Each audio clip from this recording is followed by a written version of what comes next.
to tell me like, why are you going for that? Like, why are you traveling alone in the night? Why? Because you're a girl. Okay. Hello everyone, welcome to my channel to Purple Page. So today I'm very excited because I have my friend here, Alita. Hi. So Alida, she's from Mumbai, India, and today she's here to join me to answer a few of the questions, random question. And currently she's pursuing her master's in neuroscience. Yeah. Yeah. So like today's question will be basically based on her own experience and opinions. So if any one of you can connect to her story, or maybe if there's any commonalities, then you can comment down below. So like without dragging further, let's go to the first question, which is a very common question. So the first question for you is, how do you define yourself as a woman? Okay. You can say in a 3 keywords. Yeah, that's better. Yeah. So I would go with strong, independent, Okay. and someone who likes to take on challenges. That's amazing. Strong, independent, and someone who is ready to take challenges. Yeah, that's rarely found in a person. Yeah. So the second question is like, in most of the society around the world, we can see a lot of gender socialization from a very young age, which means that a girl child is reminded again and again that you are a girl, you are a girl, you should behave like a girl. So was there any instances during your childhood that you remember that someone forcefully reminded that you are a child, a girl child? Yeah. I mean, I have many instances like that. So like I was participating in a dance event, and as it was a group dance, we had practices almost like every day for a month. Okay. And the dance practice used to happen like quite a far place from my house, so I had to travel almost like an hour by train. Okay. And the practices were during the evening, so it was like from 7:30 to 10. And my parents used to tell me like, why are you going for that? Like, why are you traveling alone in the night? Why? Because you're a girl. Okay. You're not supposed to travel alone. Yeah. So I used to be like, come on, that doesn't make sense, okay? Yeah. And there was one more instance where my parents were like, so I'm not that good at cooking. So my parents were like, you should learn cooking.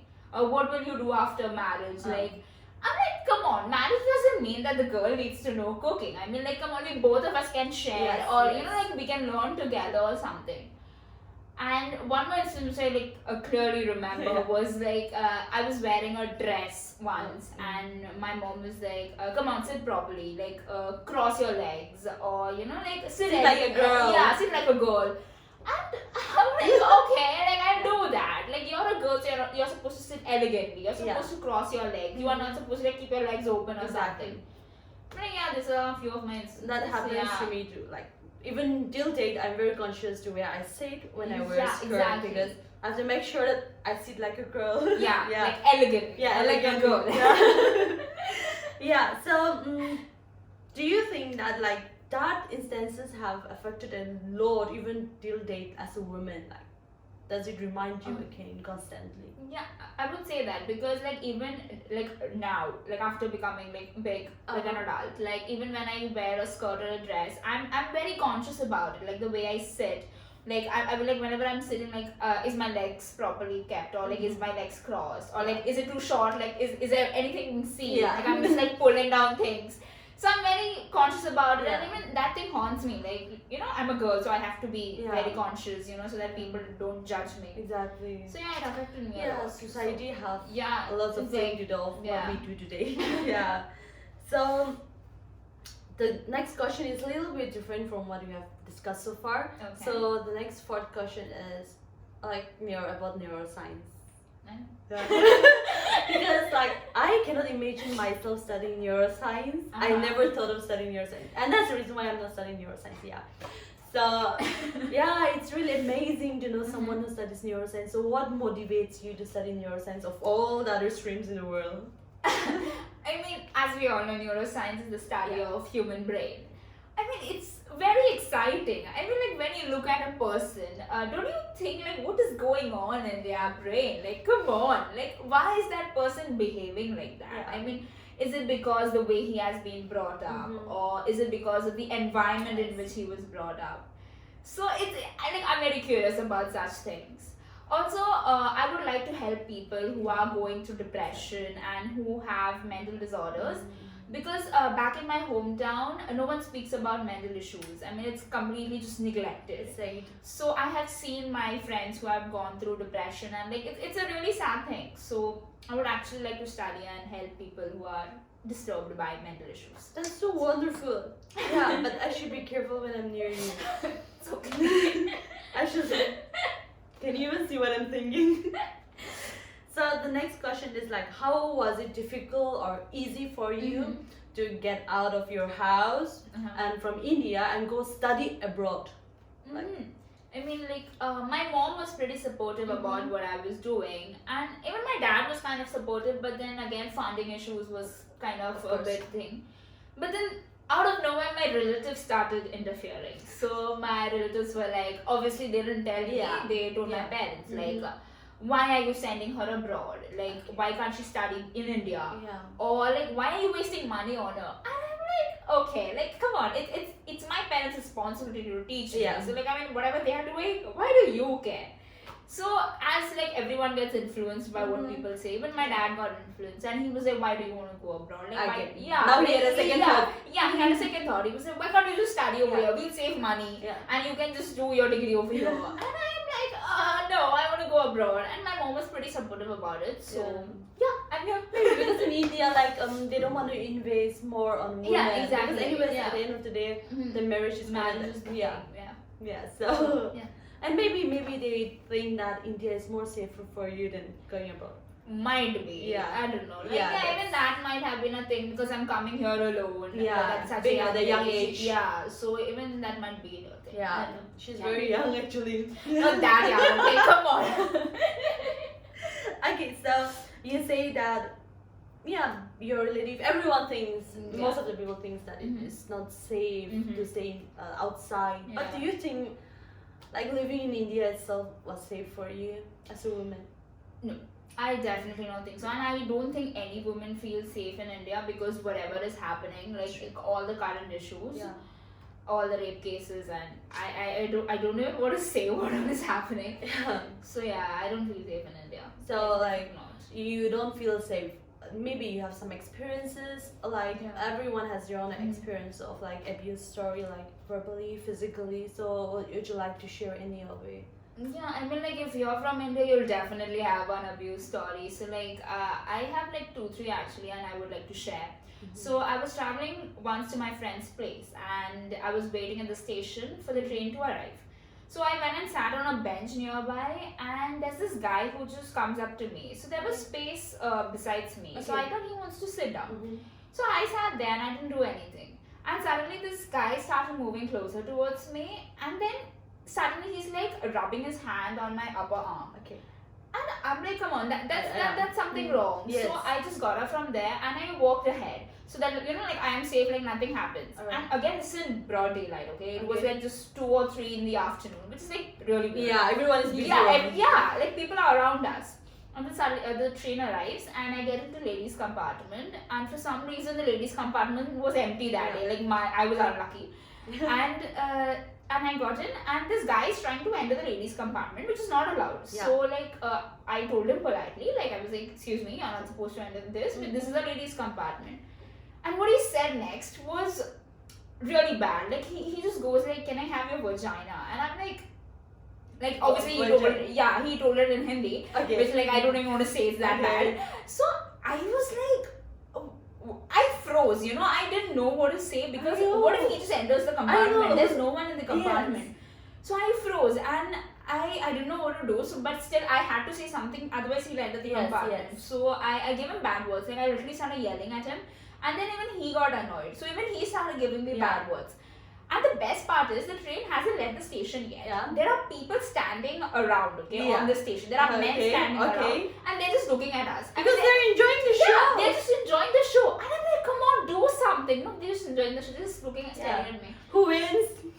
Who wins? It was really bad. And then the train like just left the station, so he got down. That was like a really bad incident that I had. And there was one more instance which was like I was walking back home from like my college, and this again in broad daylight. Okay. So there's this guy standing there holding his private parts in his hand and looking at me. And I was like, oh my god. And I just ran from there. I didn't know what to do. I am. So yeah, like if you're in India, you'll find yourself in such situations like all the time. I have experienced that in the broad daylight. Yeah, exactly. Yeah, The broad the same daylight. thing. That is the like the weirdest part. In the broad daylight, people are doing it, and there are people around you just looking at you like, okay, let them do. We are seeing. Yeah. That's it. Right. That happens in India. Yeah. That happens in India. So, like looking at today's scenario of India, there are lots of rampant of rape cases going on. It is past few weeks. It has disturbed a lot, and then there were lots of girls, but now it has been silent because of the citizen amendment bill. Yeah, maybe. So, but it doesn't mean that India is safe again. Yeah. So we don't anticipate for any more cases, but we never know when it will come back because it is so rampant in India. So, looking at the cases back, how do you feel? Or like, do you have anything to say on that? I mean, I really don't think any of the rape cases was given justice, because some of the cases are not even reported. Yeah. So like in Nirbhaya case, like where she was raped like almost 8 to 9 years back, I don't think that case also got justice. The recent case, the Priyanka Reddy case, like she was raped and burned alive. Yeah. And the accused were just shot. I mean, they were caught, and when they were trying to escape, they were shot. Yeah. Then doesn't make sense at all. I mean, like that woman was burnt alive, and you're just killing the person. I mean, like you're not even making them suffer. So I really don't think any of the cases was given justice. Yeah. And plus, I really feel that the laws should be upgraded or like made strict so that this is reduced. Yeah. So like, do you encourage more of capital punishment or life in prison? I really feel capital punishment should go with it, because in like other countries also, like if you go to see, like the laws are really strict. Like even if you look at someone or like you assault someone, they cut off your parts, and it's really torture. So the people are scared about it. They know about the laws, and they're like, okay, if I do this, this will happen to me. So I don't want to do it. Back in India, it's not like that, because the laws are not strict at all. So if we make the laws strong, I really feel to some extent such cases will be decreased. So yeah. And moreover, like it's not only about law. Like people should have that mentality. Yeah. That it is wrong. Exactly. It is wrong. Yeah, as I said, like people were just standing around and staring at us. I mean, like if someone would have come up and told him, like, what are you doing? That's not the way you behave. I think something, something might have happened. Like he obviously. Or might have changed the story at least. Something. Yeah, because after the recent Priyanka Reddy story, there was a viral going on, so many videos of different young boys talking on the video about your opinion about a woman. So I came across one video, and a young boy, schoolboy in his uniform, he said that girls should be at home. If it's not necessary for you to go out, you shouldn't go out, and girls should be at home. And I was like, I was surprised, because if that is the mentality of a young boy, then what about when he grows up? What will be his mentality? So much of patriarchy, like. Yeah, I mean, that I would blame the parents for that. I mean, like everything depends on the upbringing. So, like, can I share one of the experiences that I had? So, like, one of my friend, she was dating. I mean, like they're same age. So she was dating a guy who was almost like just 2-3 elders to him, to her. Sorry. Yeah. And the parents get to know about this, and the parents were really angry about it, and they told her to break up, and then they were like, "You're not going out alone. Okay. We are going to accompany you wherever you go and stuff." And then that happened, and she was fine with it. Okay. She moved on from it. And after like almost like 6 months or like a year later on, the parents get to know that she had an elder brother who was like just 3 years elder to her. The parents get to know that the guy is dating, the brother is dating, and the parents don't say anything. Really? Okay, yeah, they don't say anything. So the girl was curious about it. She was like, "Why did this happen?" Yeah. So she approached her mother, and she was like, "Mom, like you shouted at me for having a boyfriend. Yeah. Like why can't you tell like my brother also? Like he's also not that big. Yeah. Like he's just like 3 years elder to me. Yeah. Like come on." And I would quote what the mother said. Okay. The mother goes like, "He can do anything because he's a guy." Really? Yeah, he's a boy. So Okay. he's a boy child. That's he not can do surprising. anything. And come on, that's not fair. I mean, the boy who's dating the girl, I mean, she someone's daughter or sister. That is not a Yes. problem over here. I mean, like, it's completely the mentality. I mean, the mother itself is saying that he's a boy, he can do anything. You are a girl, you're not supposed to do this. How is the world going to improve? I mean, you have to change your mentality. That is the main thing. Yeah, that is true. And people say that it is the woman who asks for it. So You can't say that. I mean, like, there are 6 months babies who have been raped, And I a don't woman think, with fully covered burqas and and know, sari. yeah, and I don't think a baby will ask you Yeah. to like come, like I want to have. Yeah. That is true. That's true. So, as per your experience, like you have shared your experience about physical abuse as well as verbal abuse. So, what will you suggest? Like you were very young, maybe that time. Yeah. So, what will you suggest to the people? Like if something happened to them in that way, then what will your best advice? I would really say that like be strong, and like if anything happens to you, don't keep it to yourself. Like I think you should approach either your parents or someone who is elder to you and who knows how to handle such situation, so that you get help and as well as the accused gets the proper punishment, so that the other people, like another woman, doesn't have to go through this. Yeah. And also, like when I went through this, I didn't know half of the things what was happening to me, so that's the reason I couldn't like tell someone. But when I think about it now I'm like, that was wrong. Yes. Yeah, that And was you wrong. regret it. Yeah, I regret it. So I really feel that the parents, like at a young age, should teach their children about bad touch and good touch. Sex education. Yeah, exactly. Sex education, which doesn't happen in India at all. Yeah. I really feel that it should be mandatory. At least the parents should tell them, like, this is not the right way, so that kids know if something happened to them, they can approach their parents like, Mom, this happened to me, so that the parents can take the proper action. And I really feel that help everyone. That's true. So the last question will be about like if there are any people who wants to visit India, especially in Mumbai. So she's from Mumbai. So Mumbai is a place where you will find lots of Bollywood celebrities and a lot of beautiful places. So what will you suggest people if you want to visit Mumbai and to any of the places you love to visit, historical or maybe you can suggest the best season to visit in Mumbai. Best season? I mean, I would say like each season has its own charm and like they are really pretty. Also, as you mentioned, Mumbai is a place of Bollywood, and you'll actually see like actresses roaming around. And places to visit, I mean, like there are many places to visit in Mumbai. You can visit like the Gateway of India, Taj Hotel. Then you have the famous train station. It's actually a monument. It's like Chhatrapati Shivaji Terminals. It's really beautiful. I mean, like the architecture and all, it's really pretty. You should really go and visit.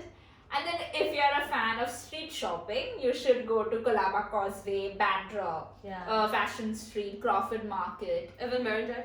Yeah, Marine Drive. I mean, like, there's like so many places. And like Marine Drive, coming to Marine Drive, there's like, you should visit Marine Drive during the night so that you can see the Queen's necklace. And it's really beautiful. So like the lights are lit up and you can like, actually it looks like a necklace. So it's really pretty. And again, street food, pani puri, bhel puri, sev puri. It's just amazing. I mean, like Mumbai has a really good culture. I mean, like you should come visit and enjoy. So that's all for today. Thank you so much, Alida, for joining me. No problem. You can see that she said she's strong, and we can see she's really strong and courageous because she have shared a lot of experiences, like which we have learned a lot from her today. Thank you so much for your boldness. And that's all for today. And if you like my video, then kindly click the like button below. And if you want to see more of this video, then kindly subscribe my video. And I'll see you in the next video. Bye. Bye.